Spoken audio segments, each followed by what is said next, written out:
Hello and welcome back to Children's Reading Cove. This is part 2 of King Lear. Let's keep going with our story. When the Earl of Gloucester returned to his castle, the scene he had witnessed in Lear's throne room still burned in his mind. "My old friend Kent banished," he muttered to himself. "Lear giving up his throne. What is the world coming to?" Gloucester was so deep in thought that he almost collided with Edmund, his illegitimate son.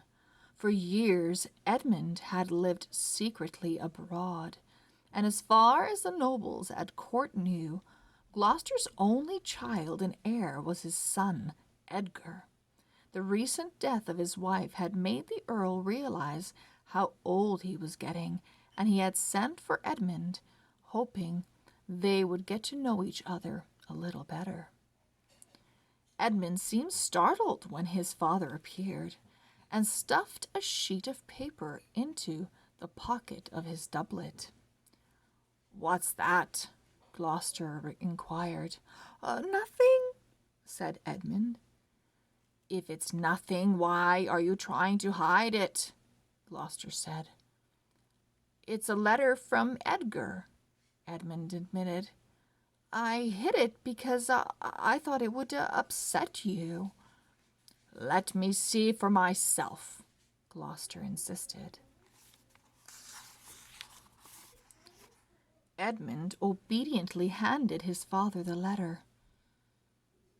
"Father grows weaker and more foolish every day," Gloucester read aloud. "Why should we have to wait to enjoy what is rightfully ours? Join forces with me? We can get rid of the old man and share his fortune.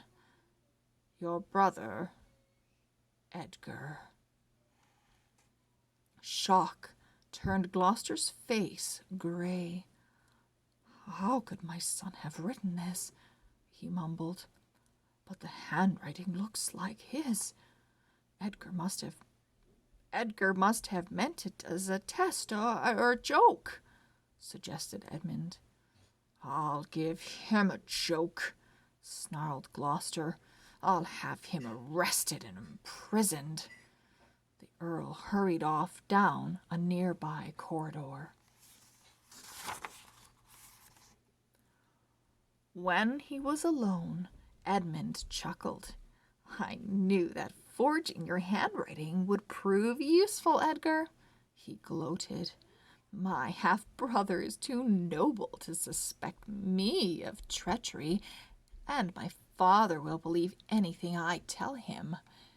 Perfect.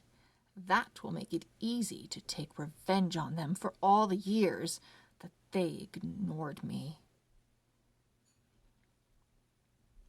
Instead of leaving Britain, Kent shaved off his hair, disguised himself as a poor man, and managed to get a job as Lear's servant.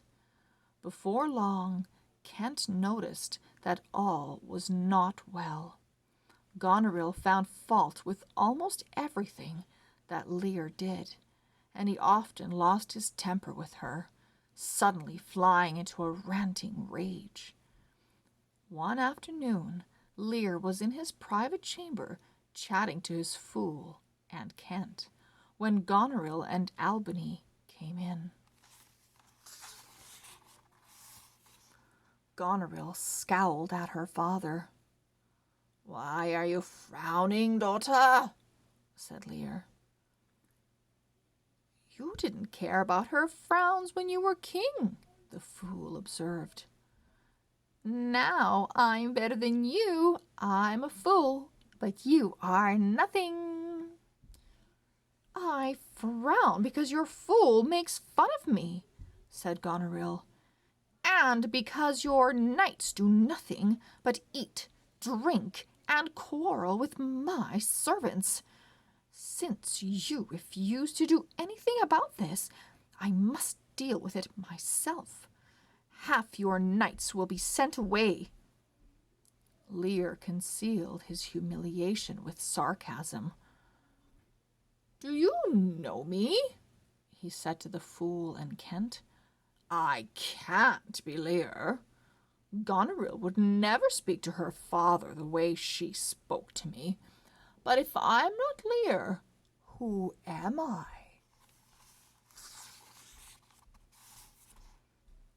"Lear's shadow," muttered the fool. Lear looked up at the ceiling. "Gods, if Goneril has a child, let it be ungrateful and disobedient, so that she can feel what I'm feeling," he cried. "I'll go to Regan. When she hears how you've treated me, she will tear your face with her nails." Lear stormed out of the chamber with the fool and Kent close behind. Albany glanced anxiously at his wife. "Is this wise?" he said.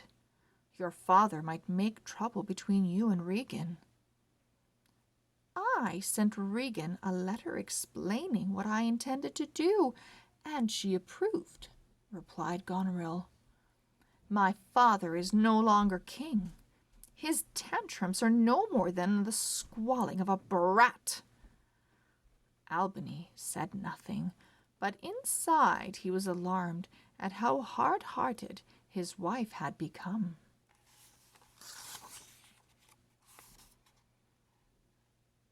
Regan and Cornwall were staying as Gloucester's guests.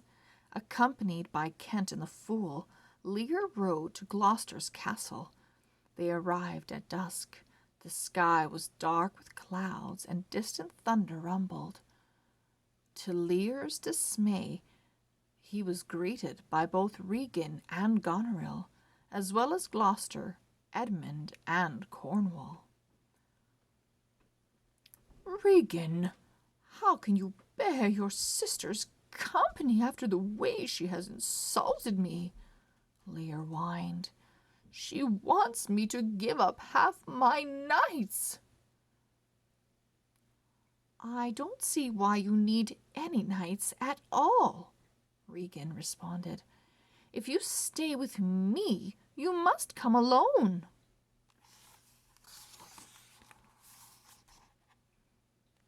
But I must have knights," spluttered Lear. "I am king." "You were king," Goneril corrected him.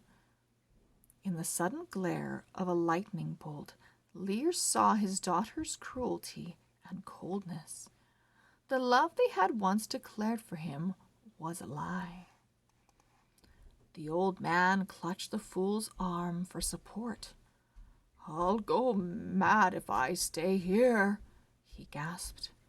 The fool and Kent helped Lear remount his horse as a heavy rain began to fall.